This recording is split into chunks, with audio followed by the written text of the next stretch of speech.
On this episode, we talk about shiny objects and what is On this episode, we talk about negative mindsets, something else or something, and I don't know, I can't remember. On this episode, we talk about negative mindsets, shiny objects, and quality American phrases for my good buddy Mo to learn. Sometimes pain is a part of the process, and so I'm excited about where we're at right now. Grass is on my head, feel like 100 grand, cause I'm on the dead or alive. You would've thought I was whipping and pushing and selling this dope. So the struggle is necessary in order for the success. They trying to ghost your boy, they pulling the gun out the holster. But I'm doing me like I'm posted, yeah. You're smart, out here like the Wild Wild West. Right there. All right, welcome today to episode number 2 of E Squared. This is Jasmine. Jasmine is the awesome product designer, and she's here hanging with us today. And that's Mo over there on the camera. Mo is funny because all of the American innuendos that Mo doesn't understand, we always have to teach him how America gets down with our slang words. Mo is from Egypt. Cairo, though? Yes. Cairo, yes. All right, cool. First question. What's one question you'd ask someone to help them realize their potential? It's a good question. Why? That's what I would ask them. I think that's where, why is what I would ask them. That's where everything starts, in my opinion. The figuring out what you want, why you want it, is the key to kind of expressing yourself forward. And it's mostly not why you want it because of what you want to achieve or what you want to get, because that's where everybody usually goes. It's like, oh, I want to get a new car, or I want to make more money, or I want to get this promotion at my job, so on and so forth. But really the focus should be, why are you doing what you're doing that's going to make you happy, that's going to make you satisfied, that's going to feel like you are achieving your purpose. So the question I would ask, this is a simple question, the question I would ask is why. And then, and most of you guys have seen this, like I've asked you the same question when I asked you to go through 51 AMP. That whole training process and watching that video, the focus was every one of my, every one of the employees here at Zyro, I have them go through this training that I call 51 AMP. And the whole process is really figuring out why. What do you want? If you were to live your life 5 years from now, what would that look like? And then, paint out that picture, and then we can see kind of what motivates them, what gets them excited. And that's really the thing that we focus on. Now, sometimes that is, a little bit more materialistic than I think is necessary, because the focus should always be about happiness and achieving purpose. So that's the question I would ask. Who asked that question? Samuel. Why? All right, next question. Number 2, by Unique Clue. Unique Clue? Yeah, Unique Clue. How did you kick yourself out of the negative mindset of not being able to start? Okay, so I think that this is probably, it's hard to really ask this question, answer this question without knowing you directly. But probably what I would say is I would probably lean more towards going back to what we just talked about. Like, what do you want? Like, why are you negative? Oh, I know what it is here. Fear. That's probably, I would say fear has stolen more dreams than failure ever will. And everybody's trying to fight failure away instead of trying to fight fear away. So if a person feels like I have this negative mindset of starting, it's because you fear. And maybe that fear is you care what other people think. So you're afraid that if I do this, then this person will think about me this way. Or what is my family going to think about me? Or what are my friends going to think about me? Or do I look pretty? This is the reason why everybody is doing these selfies. They take 75 pictures to get one good picture. Like the whole thing is about fear of how other people see me. So I honestly think that if you are fearing taking a step, then what you're really saying is you don't think you should take a step, you have a negative mentality to take a step. I think that that's really about the fact that you are afraid of what other people think about you. And so what I would say is just attack that by attacking fear. And there's a great book that I think you should read. It's a book called Fear the Fear and Do It Anyway.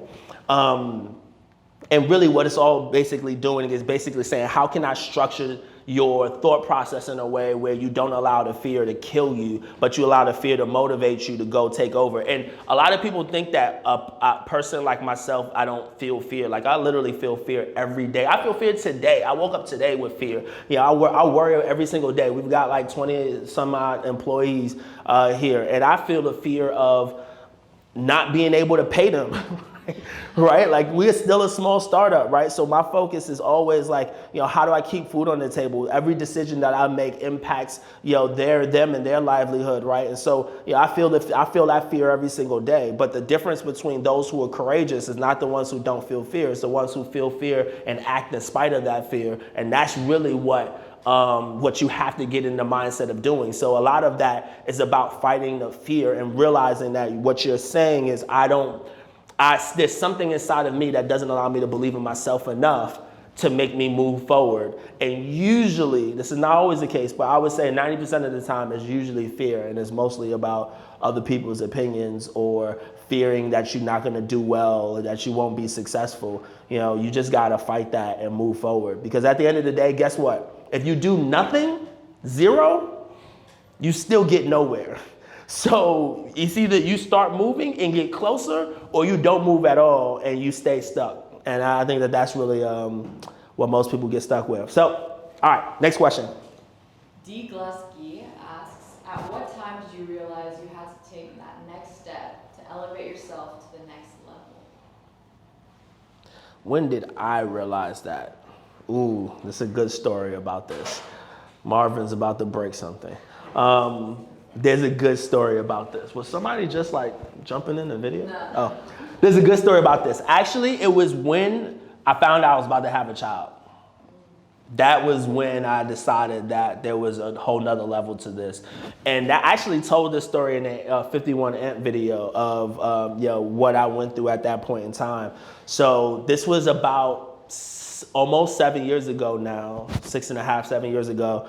And I was like, all right, you're about to be a father. And before it was, I was 6 years, I'm still, people think I may be older than I am, but I'm still kind of young. So, 7 years ago I was 24, 25 or something like that. I don't even know how old I am. But I was in the 20s, mid 20s. And all right, I'm about to have my first kid. And I'm like, all right, I haven't put pressure on myself to be as successful as I probably could have at that time.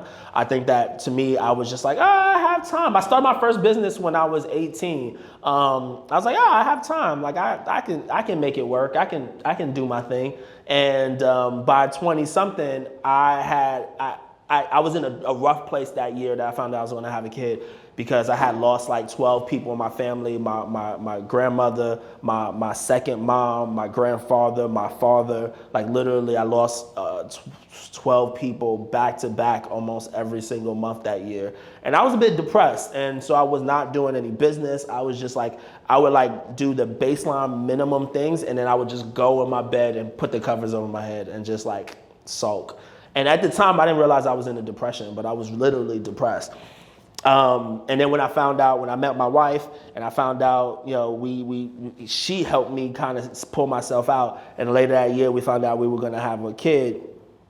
And I think that was really kind of what got me saying, all right, I'm not going to bring a seed into this world without being right. And I think that that's what made me turn on the hustle. So, sometimes you need, the whole point of that whole story is sometimes you need external motivation to kick you in the butt. And then other times you need internal motivation. At that time, I needed some external motivation because I was in a tough place mentally. But don't wait till one of my mentors, Jim Rohn, used to say, don't wait till somebody comes to kick you in the butt. Because what happens if they never show up?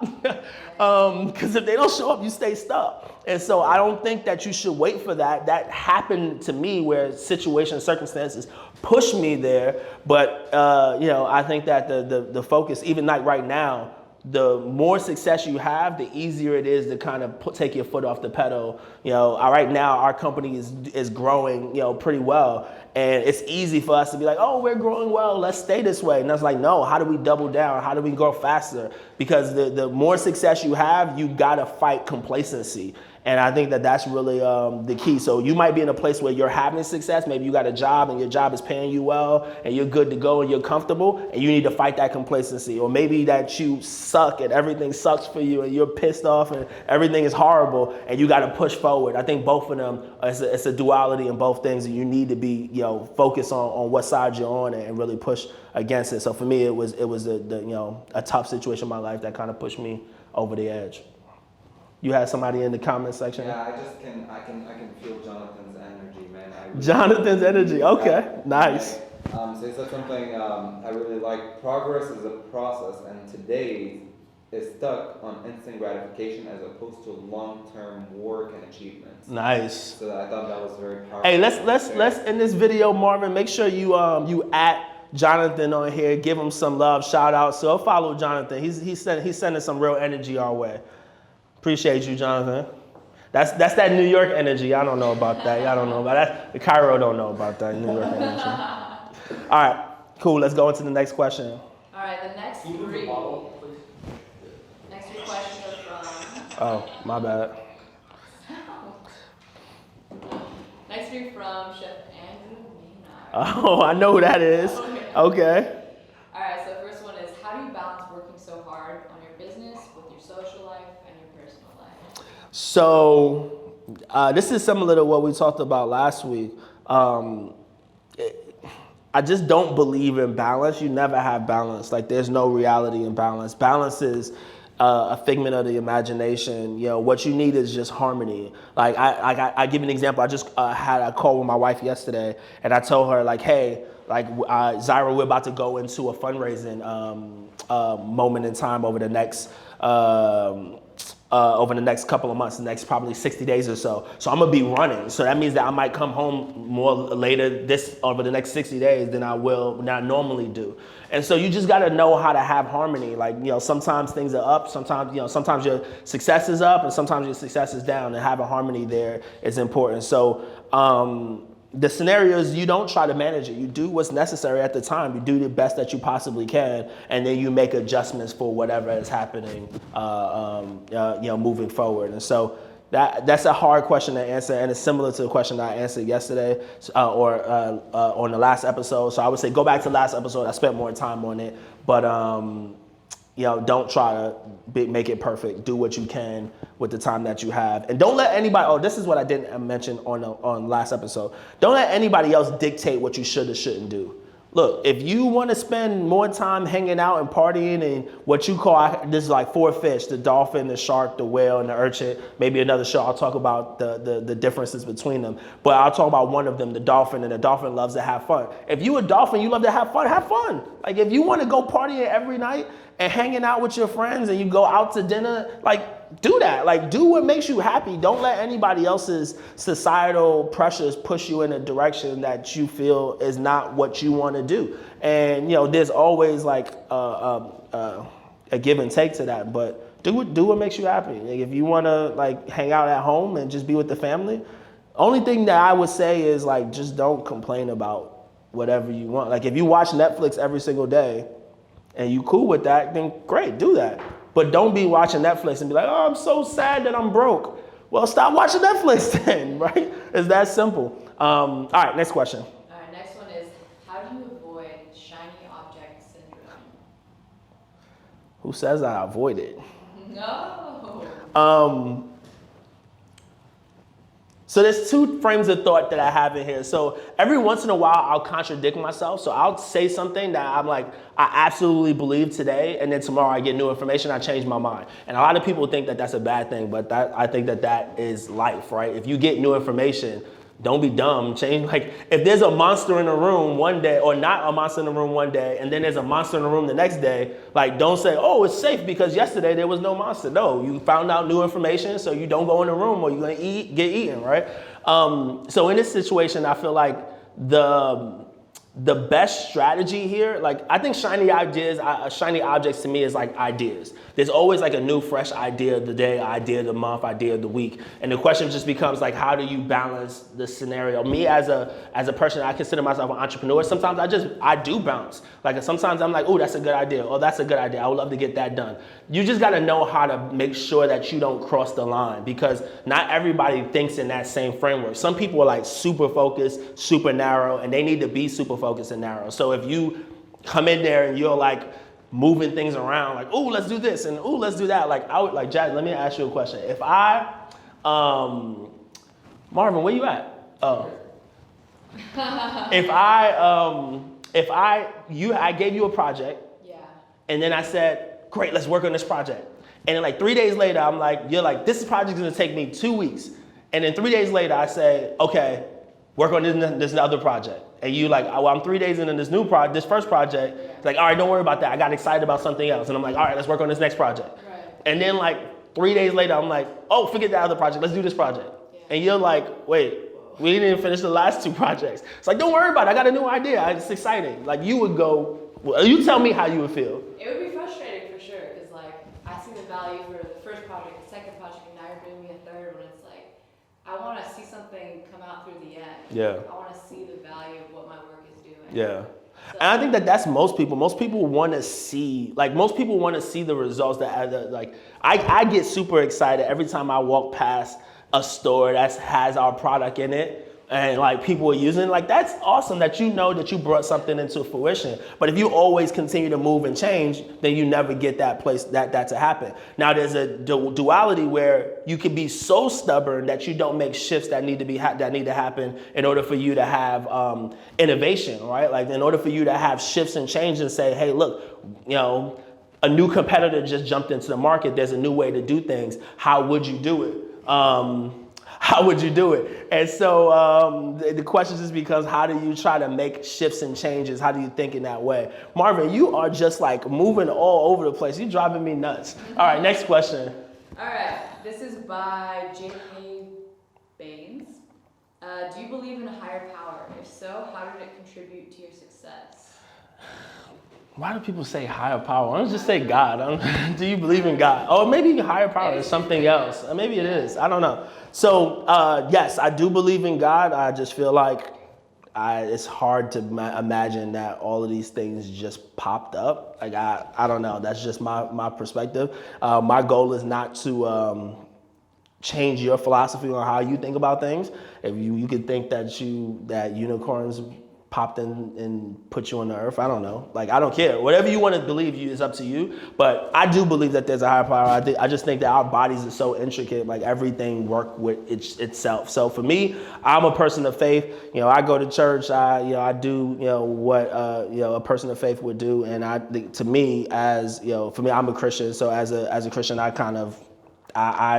my entire life is based off morals. So when people see me act in specific ways, a lot of times they see it a little bit different than what an average business owner would do. And a lot of it is based off my morals, like what I believe in from an integrity place. And a lot of it is because of my fear. Like, everything is being documented. Like even what we're doing, everything is being documented. And so think about like the 1950s. If your grandma was a racist in the 1950s and there was that video about that particular person, like you would, if you're not a racist, you'll feel like embarrassed. Man, that was my grandmother. That's a video is trending on Twitter of my grandmother being like these things. I feel like the content that's being created today, the posts that you make on Facebook, Instagram, or any media platform, my opinion is that stuff is going to live forever. And the longer it lives, the more I think, going to be judged by the content and stuff that you put out. And, my thing is I try to live my life in a way of integrity. And in that way of integrity allows for me to be able to go to sleep at night. Like, I try to do what's best and what's right for everybody. And that integrity, I think, helps streamline the business that I'm in. And the business that I do. And it's not just this business, any business that I've ever been in, I feel like my morals and the things that I believe in have helped grow my business because of how I treat people, how people respond to me because of the way I think about specific things. So I don't know. I honestly, this is a question that I would say ask people who work with me and ask them how they feel about me as a person, as an individual. And that will kind of tell you how I believe from a moral perspective. If you guys would say, yeah, Eugene, yeah, you're really nice on camera, but when you get off camera, like you're a jerk and like I don't trust you and like I'm afraid every single day or whatever the case may be, I think that would impact the way you feel about working here.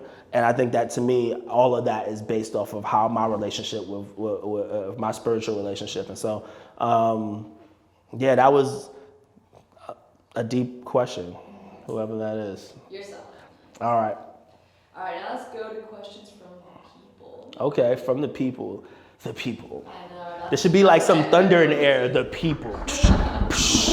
Okay, people. So when working for someone else, how do you balance your business and work life? So this is kind of a Yeah. So this is actually a little bit different of a question.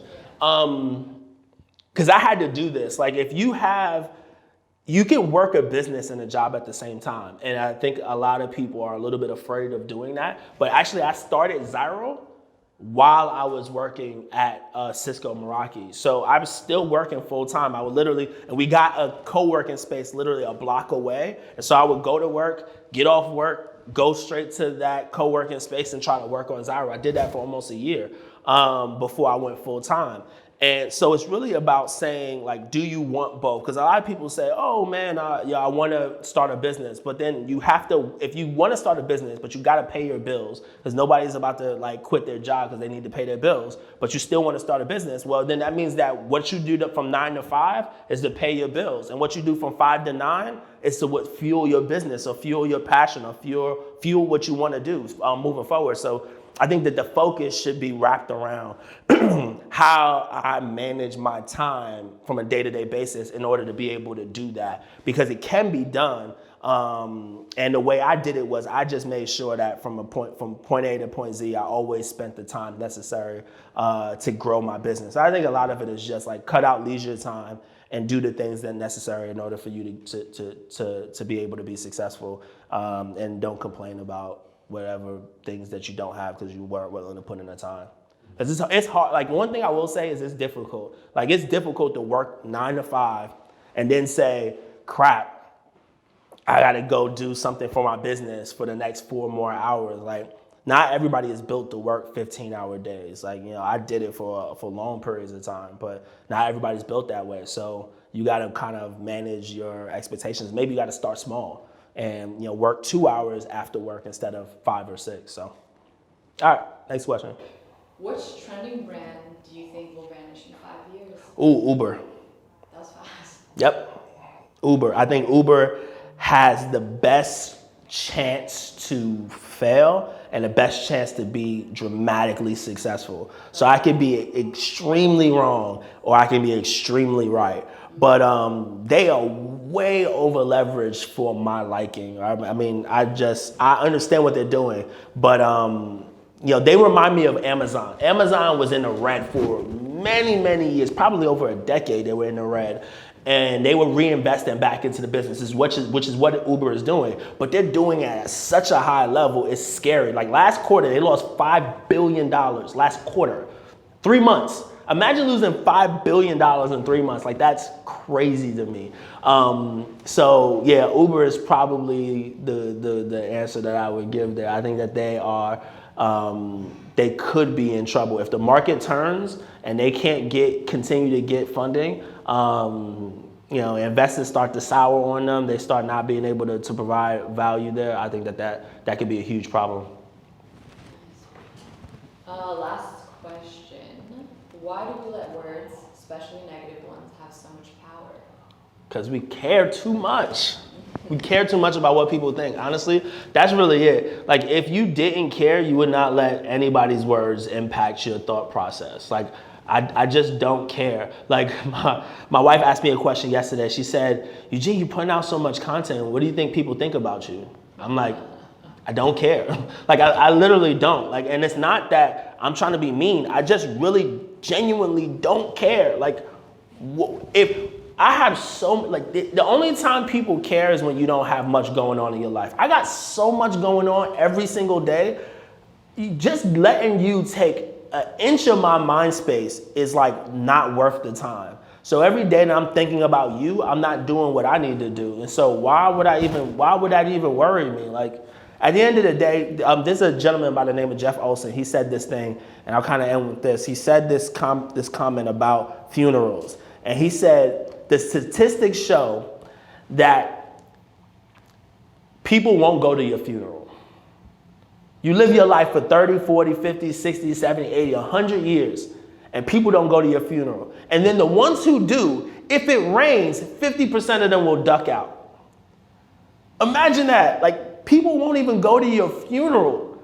So why you care what they think? Because they obviously don't care about you, not enough to at least pay their respects at your funeral. So to me, I just look at it as, it is what it is. People are gonna, like, here's the great thing about it. People are gonna talk if you're doing well, and they're gonna talk if you're not doing well. So what I always say is, don't read the press clippings when people are talking positive about you, and don't buy into the negative press clippings as well. Like, you gotta be able to stay even keel. I have a video on YouTube called The Emotional Roller Coaster. You gotta find a way not to be going like this. And a lot of people go like that. When things are going well, they're excited. When things are going not well, they're sad. And like, it's hard to be balanced and have success if you're always kind of being hit by every emotional situation that happens to you. So it's very few times that I let anybody's words put me in any type of state, whether negative or positive. So Jonathan said something else. Cool. Come on, Jonathan. Got me fired up there. Eugene, opinions are not currency.